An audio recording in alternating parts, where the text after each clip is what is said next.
एक गरीब लड़के की कहानी दिल को छू जाएगी।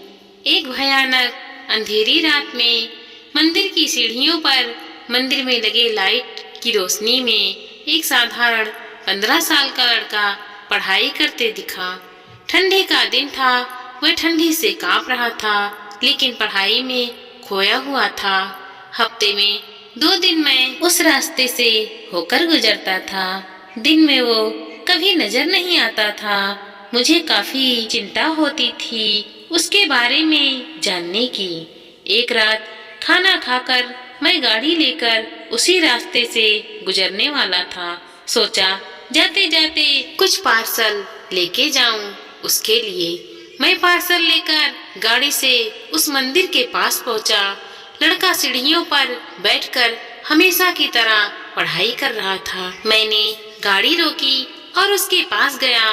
मेरी तरफ जब उसने देखा तो वो मुस्कुरा दिया, जैसे वो मुझे पहले से जानता हो। मैंने उससे पूछा, बेटा तुम हमेशा यहीं पर क्यों पढ़ाई करते हो? सर, मेरे घर में बिजली नहीं आती, मेरी माँ बीमार रहती है और तेल डालकर दिया जलाने लायक मेरी परिस्थिति नहीं है, बस इसीलिए मैं यहाँ आकर पढ़ता हूँ। तुम मुझे देखकर मुस्कुराए क्यों? मैंने पूछा, क्योंकि आप भगवान हो। वो बोला, ऐसा नहीं है। मैंने कहा, नहीं, आप भगवान ही हो। वो बोला, चलो वो सब जाने दो, मुझे बताओ क्या तुमने खाना खा लिया? क्योंकि मैं तुम्हारे लिए खाने का पार्सल लाया हूँ।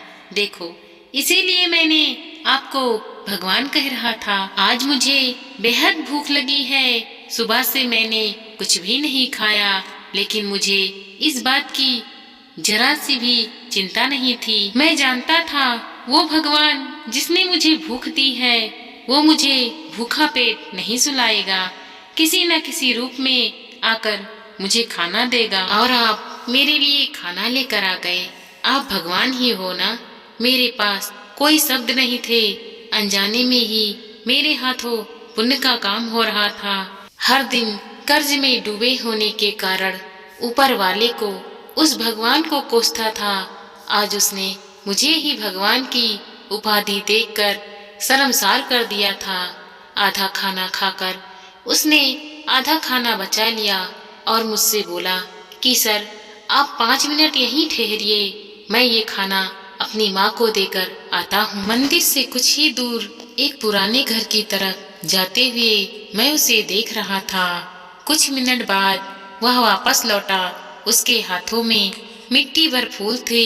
उसने वो मेरे पैरों में रख दिए और बोला, माने कहा है, जिस भगवान ने हमारा पेट भरा है उसके चरणों में थोड़े फूल तोड़कर ही चढ़ा देना चाहिए। मेरी आंखें बंद हो गईं और उसमें से अपने आप आंसू निकल आए।